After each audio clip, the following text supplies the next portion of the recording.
नमस्कार विद्यार्थी मित्रांनो, मी प्राध्यापक डॉक्टर आनंद शिंदे, लक्ष्मीबाई भाऊराव पाटील महिला महाविद्यालय सोलापूर। विद्यार्थी मित्रांनो, मी या व्हिडिओमध्ये आपणा सर्वांचे सहर्ष स्वागत करतो। विद्यार्थ्यांनो, आज आपण ब्राह्मण काळातील किंवा उत्तर वैदिक काळातील शिक्षणाची वैशिष्ट्ये जी आहेत त्या वैशिष्ट्यांचा सविस्तर अभ्यास करणार आहोत। विद्यार्थी मित्रांनो, आतापर्यंत आपण ब्राह्मण काळ जो आहे त्या ब्राह्मण काळामधील किंवा उत्तर वैदिक काळामधील शिक्षणाची वैशिष्ट्ये जी आहेत त्या वैशिष्ट्यांचा अभ्यास अजून आपण केला नाही, तर तो अभ्यास जो आहे तो अभ्यास या आजच्या व्हिडिओच्या माध्यमातून आज आपण करणार आहोत। ब्राह्मण काळामधील शिक्षणाची ध्येय कोणती होती, त्या काळामधला अभ्यासक्रम कसा होता, अध्यापनाच्या पद्धती नेमक्या कोणत्या प्रकारच्या होत्या, त्याचबरोबर त्या काळामध्ये विद्यार्थ्याची शिस्त कशा प्रकारची होती, त्याचबरोबर शिक्षकाची भूमिका किंवा गुरुचं नेमकं कार्य नेमकं काय होतं, या सर्वांचा विशेष सविस्तर अभ्यास आपण पाठीमागील व्हिडिओमधून केलेलाच आहे। त्यानंतर आज आपण ब्राह्मण काळामधील किंवा उत्तर वैदिक काळामधील शिक्षणाची नेमकी काय वैशिष्ट्ये आहेत त्या वैशिष्ट्यांचा अभ्यास आज आपण करणार आहोत। तर ही वैशिष्ट्ये नेमकी कोणती आहेत ती आता आपण एक एक वैशिष्ट्य बघूया। तर त्यातलं पहिलं वैशिष्ट्य आहे ते म्हणजे शिक्षणाची सुरुवात करण्याचे वय।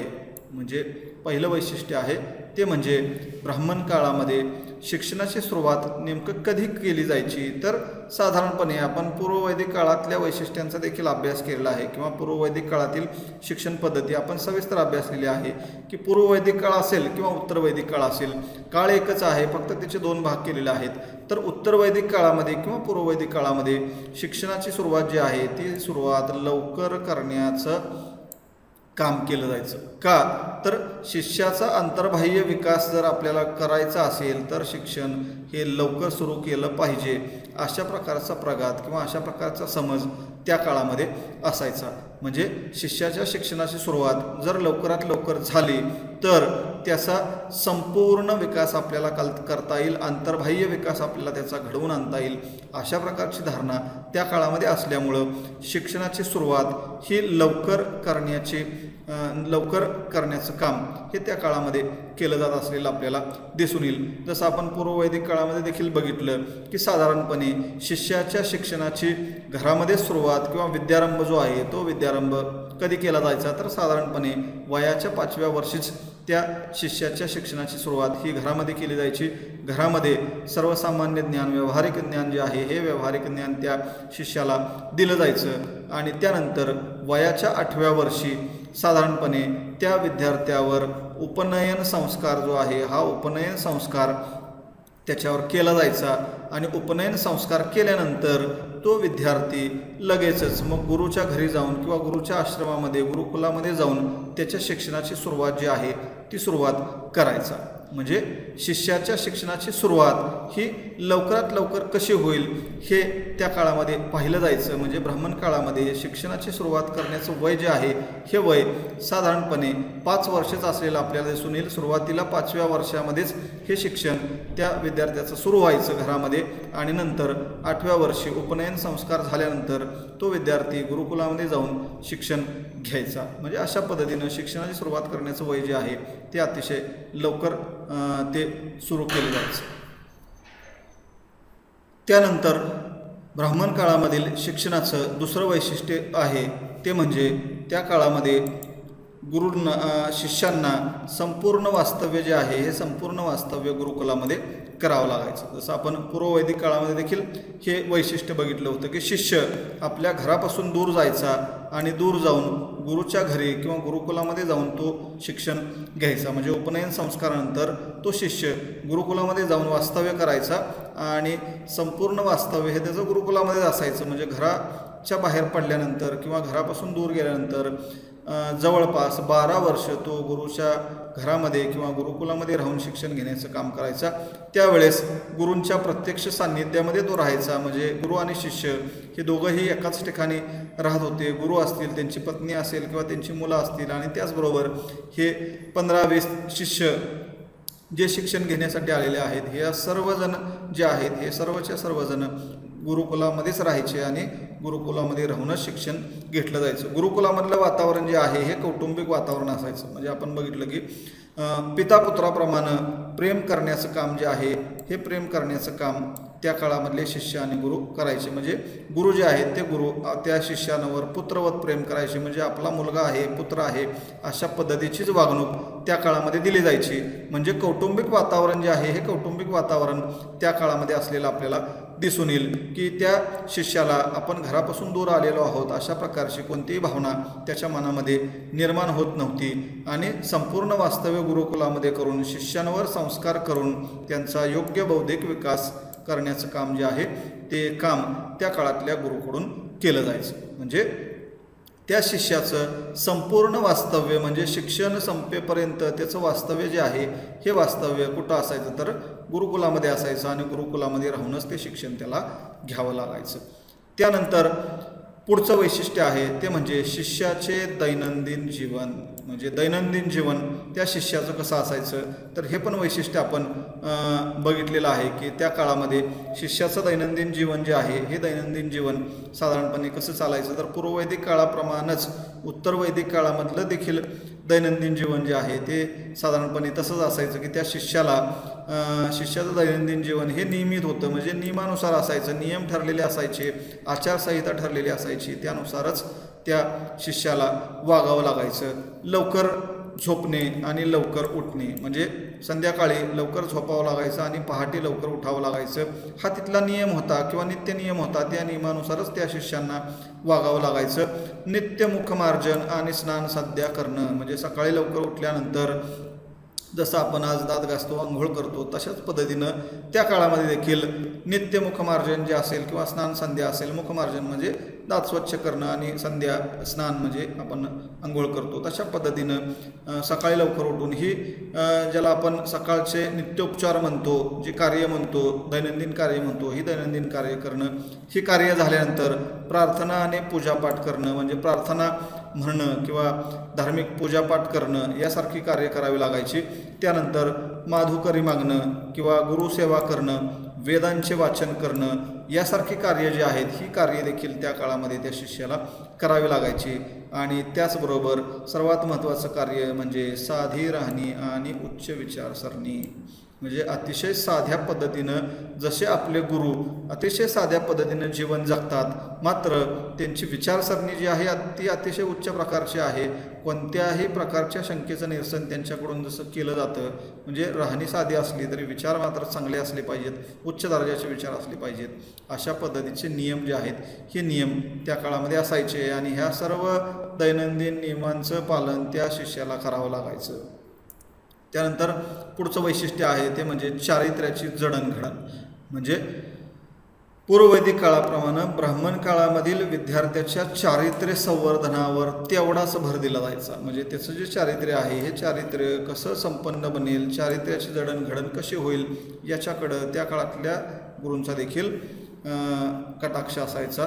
अथर्ववेद जो आहे हा अथर्ववेद, या अथर्ववेदामध्ये एक म्हण आहे किंवा एक वाक्य आहे बघा की सुयोग्य पालन पोषण, त्यानंतर शिक्षण आणि वातावरण। सुयोग्य म्हणजे चांगलं पालन पोषण, चांगलं शिक्षण, सुयोग्य शिक्षण आणि सुयोग्य वातावरण जर आपण त्या शिष्याला उपलब्ध करून दिलं तर त्या शिष्यामध्ये प्रत्येक गोष्ट ही चांगलीच घडते। म्हणजे अथर्ववेदामधलं हे शिष्य हे एक वाक्य आहे की चांगलं त्याचं पालनपोषण झालं, चांगलं शिक्षण दिलं आणि चांगलं वातावरण जर उपलब्ध करून दिलं तर शिष्यामध्ये प्रत्येक चांगली गोष्ट घडून येते। आणि त्यामुळंच चारित्र्य संवर्धनावर गुरूंचा फार कटाक्ष असायचा। म्हणजे चारित्र्य संवर्धन जे आहे या चारित्र्य संवर्धनावर फार मोठं लक्ष त्या काळातल्या गुरुकडून दिलं जात असलेलं आपल्याला दिसून येईल। त्याचबरोबर त्या विद्यार्थ्याचं चारित्र्य संवर्धन चांगलं व्हावं यासाठी आणखीन काय केलं जायचं तर त्याच्यावर चांगले संस्कार केले जायचे। म्हणजे जे काही चांगले भारतीय संस्कृतीनं आपल्याला सांगितलेले आहेत ते सर्व प्रकारचे चांगले संस्कार, चांगले आदर्श, चांगले मूल्य या सर्वांचे संस्कार करण्याचं काम त्या गुरुकडून केलं जायचं. चांगल्या सवयी आणि वळण जे आहे ते पण त्या शिष्याला लावले जायचे. म्हणजे ज्या काही चांगल्या सवयी असतील, जे काही चांगलं वळण असेल ते संपूर्ण त्या शिष्याला लावलं जायचं, की ज्याच्या माध्यमातून त्या विद्यार्थ्याच्या चारित्र्याची जडणघडण जी आहे ती जडणघडण व्हायची. आणि आणखीन एक महत्त्वाची गोष्ट आहे ते म्हणजे गुरूंच्या अनुकरणामधूनच शिष्याचं चारित्र्य संपन्न बनत होतं. म्हणजे गुरु स्वतःच इतके आदर्श असायचे, विद्वान असायचे, आत्मविश्वासू असायचे, स्वाभिमानी असायचे, स्वावलंबी असायचे, की त्या गुरूंकडूनच सगळे आदर्श आणि मूल्य ते शिष्य अनुकरणाच्या माध्यमातून शिकायचे आणि स्वतः देखील त्या गुरुप्रमाणेच आदर्श बनण्याचा प्रयत्न करायचे. म्हणजे त्या शिष्याचं चारित्र्य घडवणं हे एक त्या काळातलं महत्त्वाचं वैशिष्ट्य होतं. त्यानंतर पुढचं वैशिष्ट्य आहे सक्त इंद्रिय निग्रह. सक्त इंद्रिय निग्रह म्हणजे आपल्या इंद्रियांवर ताबा ठेवणं.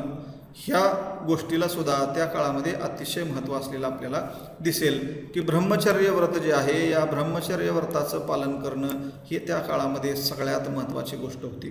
कारण जेव्हा उपनयन संस्कार त्या विद्यार्थ्याचा व्हायचा तेव्हा तो शिष्य ब्रह्मचारीच बनायचा. म्हणजे त्या शिष्याचं नवीन जन्म होतो किंवा पुन्हा शरीराचा जन्म होतो आणि तो जन्म काय म्हणून होतो तर ब्रह्मचारी म्हणून होतो. आणि तो ब्रह्मचारी म्हणून त्याचा जन्म झाल्यानंतर त्याचं जे महत्त्वाचं कार्य आहे, काय कार्य आहे तर ब्रह्मचर्य व्रताचं पालन करणं. म्हणजे ब्रह्मचर्य व्रत जे आहे त्याचं पालन करून आपलं चारित्र्य चांगलं राखणं आणि चांगलं जीवन आपण जगणं हे जास्त महत्त्वाचं होतं. आणि त्यासाठी आपल्या इंद्रिय आपल्या ताब्यात असली पाहिजे.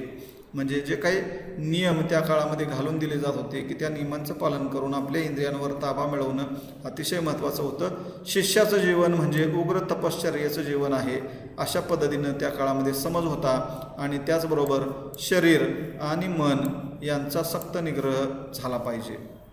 म्हणजे उग्र तपश्चर्या त्या शिष्यानं केली पाहिजे आणि त्याचं शरीर आणि मन या दोघांचाही नियंत्रण त्यानं मिळवलं पाहिजे अशा प्रकारची धारणा त्या काळामध्ये होती.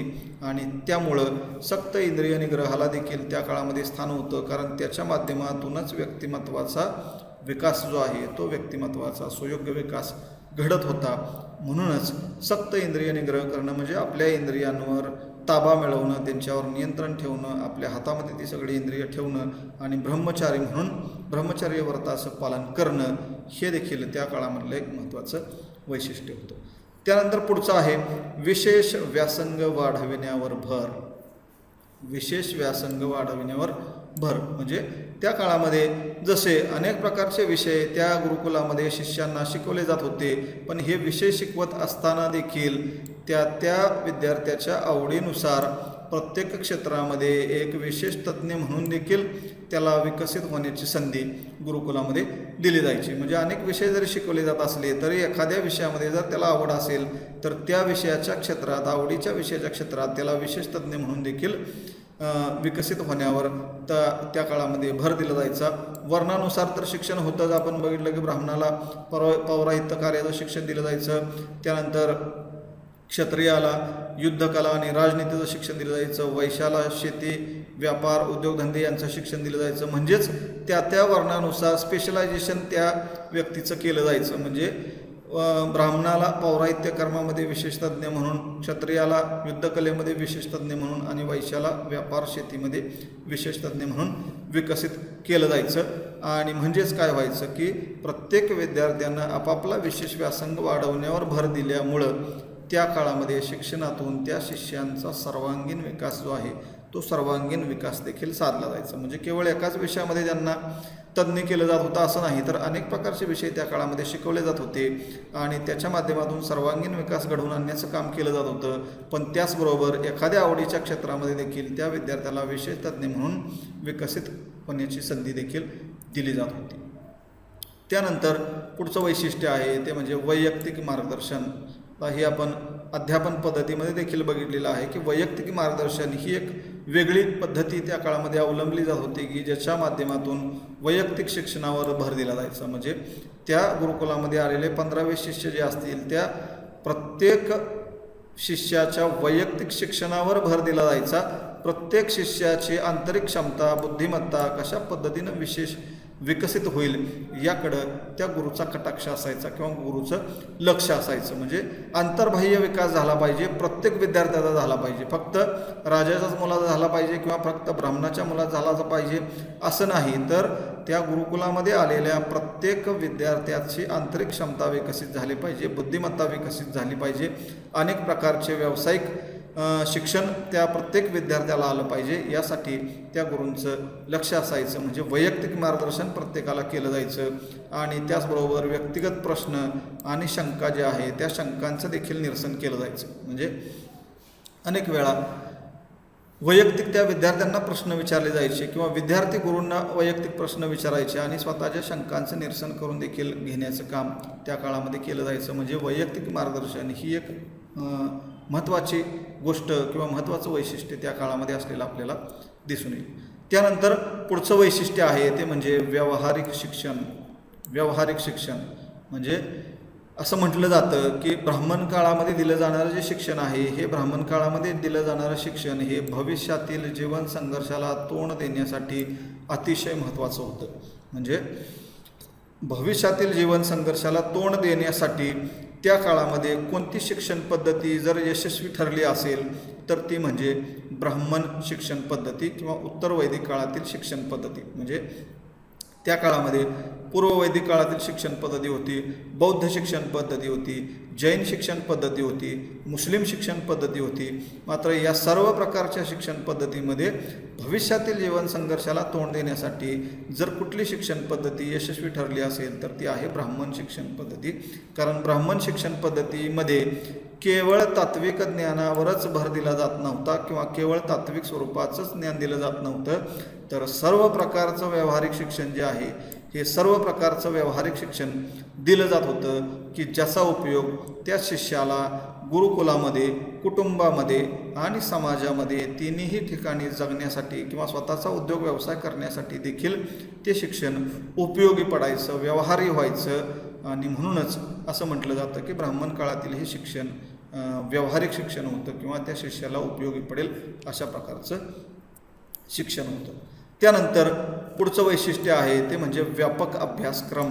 म्हणजे ब्राह्मण काळातील अभ्यासक्रमाचा जर आपण विचार केला तर तो अभ्यासक्रम पूर्व वैदिक काळापेक्षा व्यापक होता. म्हणजे पूर्व वैदिक काळातला पण आपण अभ्यासक्रम बघितला आणि ब्राह्मण काळामध्ये देखील आपण अभ्यासक्रम बघितला, पण पूर्व वैदिक काळापेक्षा ब्राह्मण काळामधला शिक्षणक्रम हा अभ्यासक्रम हा अतिशय व्यापक होता. कारण त्याच्यापेक्षा जास्त विषय हे ब्राह्मण काळामध्ये होते की ज्याच्यामध्ये 4 वेद होतेच, उपनिषदे होते, इतिहास आणि पुराणे होते, वेदांची उपांगे होती की ज्याच्यामध्ये शिक्षा, कल्प, व्याकरण, ज्योतिष, छंद, निरुक्त यासारखे देखील विषय होते.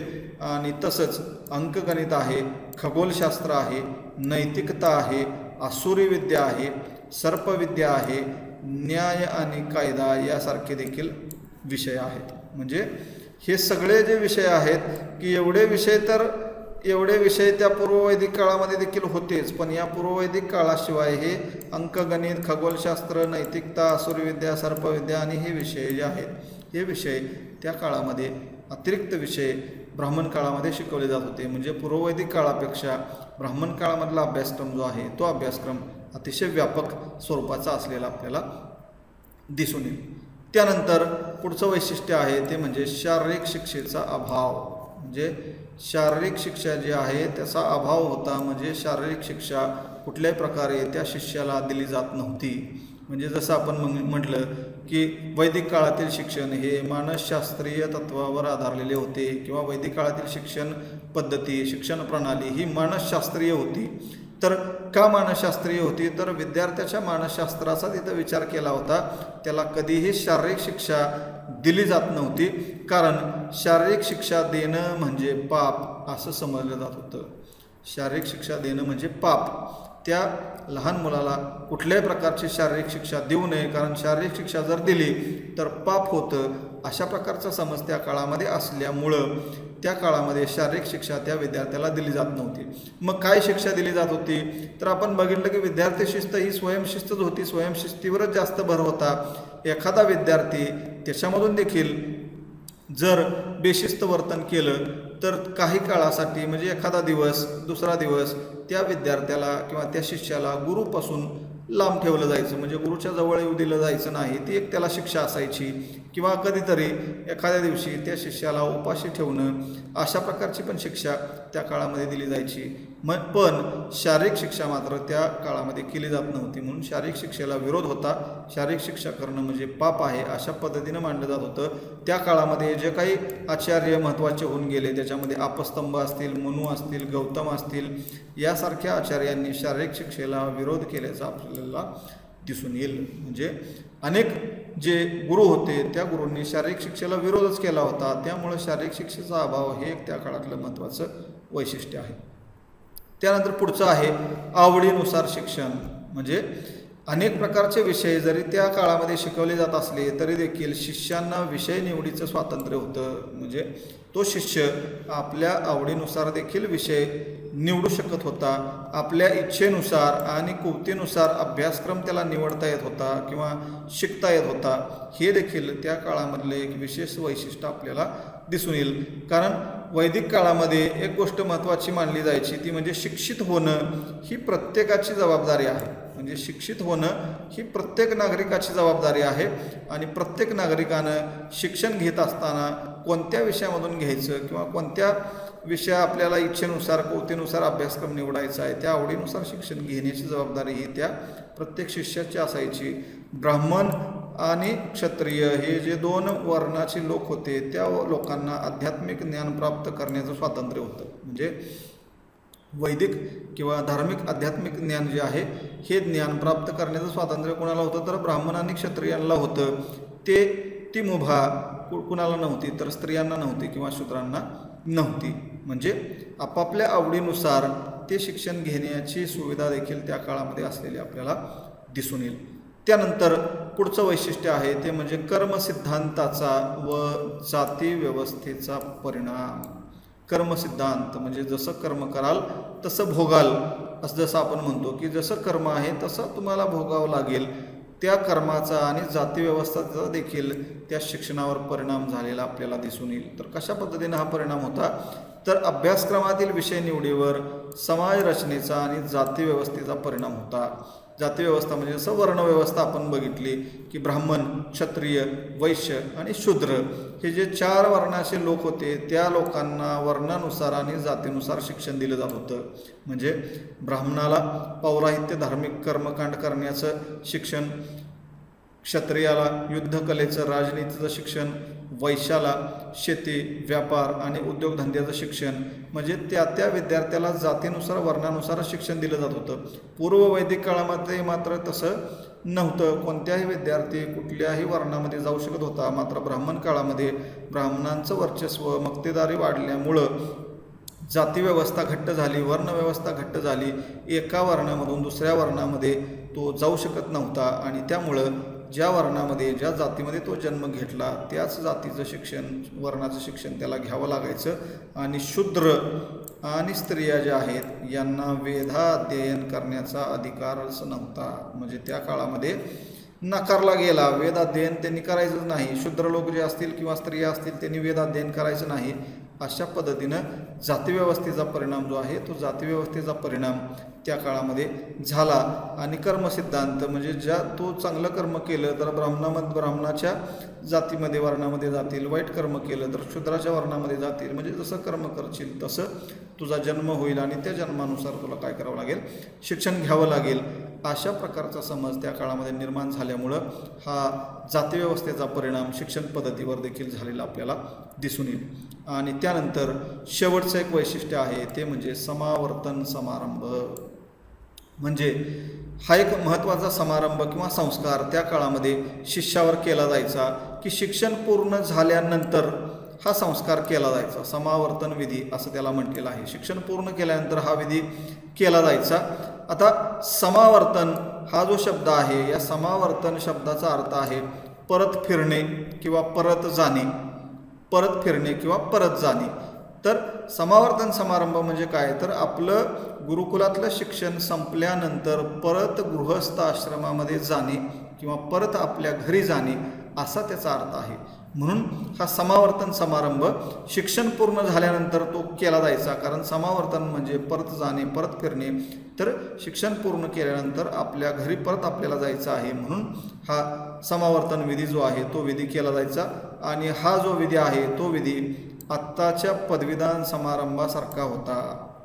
म्हणजे आज जसं आपण BA BCom BSc किंवा MA MCom MScची डिग्री संपल्यानंतर आपल्याला जसं विद्यापीठामध्ये दीक्षांत समारंभ असतो, पदवीदान समारंभ असतो, की ज्याच्यामध्ये आपल्याला ती BA BCom BSc किंवा MA MCom MScची पदवी बहाल केली जाते, पदवी दिली जाते. तशाच पद्धतीनं शिक्षण संपल्यानंतर त्या विद्यार्थ्याला स्नातक किंवा जी पदवी आहे ती पदवी, शिक्षण पूर्ण झाल्याची पदवी तिथं दिली जायची. म्हणून आत्ताच्या पदवीदान समारंभासारखा हा समारंभ होता. आणि त्या काळामध्ये हा संस्कार करत असताना काही गोष्टी महत्त्वाच्या होत्या. ते म्हणजे हा संस्कार करण्याच्या अगोदर त्या शिष्याला केशकर्तन करावं लागायचं, म्हणजे आपल्या डोक्यावरचे संपूर्ण केस काढावे लागायचे. दाढी असेल तर दाढी संपूर्णपणे काढावी लागायची, नखं पूर्णपणे कापावी लागायची, स्वच्छ करावी लागायची. आणि हे केस किंवा नखं असतील त्या सर्वांचं नदीमध्ये विसर्जन केलं जायचं. नदीमध्ये विधिवत विसर्जन केल्यानंतर नदीमध्ये स्वच्छ आंघोळ करायची किंवा स्नान करायचं. आणि स्नान करून आल्यानंतर मग तो त्या धार्मिक कार्यक्रमामध्ये किंवा या धार्मिक समारंभामध्ये तो सामील व्हायचा. आणि मग तो धार्मिक समारंभ वेगवेगळ्या विद्वानांच्या समोर हा केला जायचा. आणि हा समारंभ करत असताना त्याच्यामध्ये काही उपदेश जे आहेत हे उपदेश त्या शिष्याला केले जायचे. म्हणजे उपनिषद आणि वेदांमध्ये जे काही उपदेश आहेत ते उपदेश या ठिकाणी त्या शिष्यांवर केले जायचे. आणि मग हा समारंभ संपला असं जाहीर केलं जायचं. तर ह्या समारंभामधले हे महत्त्वाचे उद्देश होते, ते म्हणजे सत्यम वद, धर्मम चर, स्वाध्यायान्मा प्रमदः. सत्यम वद म्हणजे नेहमी खरं बोल, नेहमी सत्य बोल, अप्रामाणिक कधीही राहू नकोस. धर्मम चर म्हणजे धर्माचं आचरण कर, धर्मानं ज्या पद्धतीनं ज्या गोष्टी सांगितलेल्या असतील त्या पद्धतीनं वागण्याचा प्रयत्न कर, धर्माचं पालन कर. स्वाध्यायान्मा प्रमदः म्हणजे स्वाध्याय म्हणजे अभ्यास जो आहे तो अभ्यास नेहमी चालू ठेव, त्याच्यामध्ये कधीही खंड पडू देऊ नकोस. म्हणजे नेहमी खरं बोल, धर्माचं आचरण कर, धर्माप्रमाणे आचरण कर आणि नेहमी स्वतःचा अध्याय किंवा अभ्यास जो आहे तो चालू ठेव. त्यानंतर दुसरा उपदेश असायचा मातृदेवो भव, पितृदेवो भव, आचार्य देवो भव आणि अतिथी देवो भव. म्हणजे आपली आई जी आहे तिला देवमान, पिता जो आहे त्याला पण देवमान, आचार्याला देवमान आणि अतिथी गृहस्थ पाहुणे जे आपल्याकडे येणार आहेत त्यांनाही देवमान. परमेश्वराप्रमाणे त्यांचा आदर सन्मान कर, वडीलधाऱ्या माणसांचा आदर कर, मान सन्मान राख. अशा पद्धतीचा उपदेश एक जो आहे तो पण उपदेश त्या काळामध्ये त्या शिष्याला दिला जायचा. आणि संकटकाळी गुरूंचे मार्गदर्शन घ्या. जेव्हा जेव्हा संकट येईल, शंका निर्माण होतील, प्रश्न उपस्थित होतील, अडचणी निर्माण होतील, अशा वेळी त्या गुरूंचं मार्गदर्शन घ्यावं.